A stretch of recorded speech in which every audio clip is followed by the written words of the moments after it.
नमस्कार आपण देखुछंती N K media 6 मु आपणक सहित शेख कमरान आसंतु देखिबा आजिर बड़ खबर।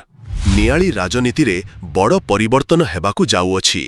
विरोधी शिविर खाली होई जिवो कि 2027 पंचायत निर्वाचन पूर्वरु नियाली राजनीति रे बड़ परिवर्तन हेबार संकेत देखागलानी। नियाली निर्वाचन मंडली रे दिनकु दिन राजनैतिक परिस्थिति हेउछि रोचक ओ गरमागरम।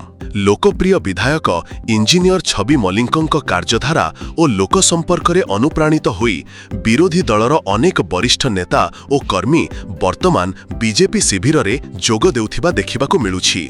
मात्र 2 वर्ष मध्यरे जाहाकु केबे बीजेडी रो गड़ बोली कुहा जाउथिला, सेही नियाली रे वर्तमान एक बड़ राजनैतिक परिवर्तनर हलचल देखा जाउछि। छवि मल्लिकଙ୍କ लोकाभिमुखी कार्य और सक्रिय नेतृत्व द्वारा बीजेडी रो मजबूत आधार को दुर्बल करिछि बोली स्थानीय लोकमाने मत प्रकाश करुछंती। एही क्रमरे पंचायत निर्वाचन पूर्वरु नियाली राजनीति रे बड़ परिवर्तन हेबार संकेत स्पष्ट हेउछि। विशेष करी बीजेडी रो आगधाड़ी रो टाणुआ नेता माने मध्य छवि मल्लिकଙ୍କ नेतृत्व रे बीजेपी रे सामिल हेबाकू सजबाज आरंभ करिथिबा खबर मिलुछि। जेउ भली गोटिए परे गोटिए कर्मी बीजेडी और कांग्रेस दल छाड़ी बीजेपी रे जोग देउछंती, ताहा देखि एही प्रश्न उठुछि। आगामी दिन रे नियाली रे विरोधी दल रहिबे कि? कमेंट बॉक्स रे निजर मतामत दियंतु। राजनैतिक विश्लेषक मानक मतरे विरोधीଙ୍କ दुर्बल स्थिति बीजेपी पाई एक बड़ सुजोग सृष्टि करिछि।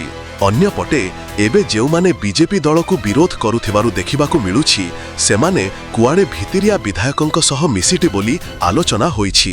परिस्थिति जहा हेलानी 2027 पंचायत निर्वाचन को नजर रे रखी नियाली, कंटापड़ा और बारंग ब्लॉक बीजेपी अधीन को आसीपारे बोली अंचल रे चर्चा चलीछि। एबे सबुठारु बड़ प्रश्न, विरोधीଙ୍କ स्थाणुता केते दूर पर्यंत बीजेपी को सहायक हेबो? नियाली राजनीतिर भविष्यत कौन हेबो?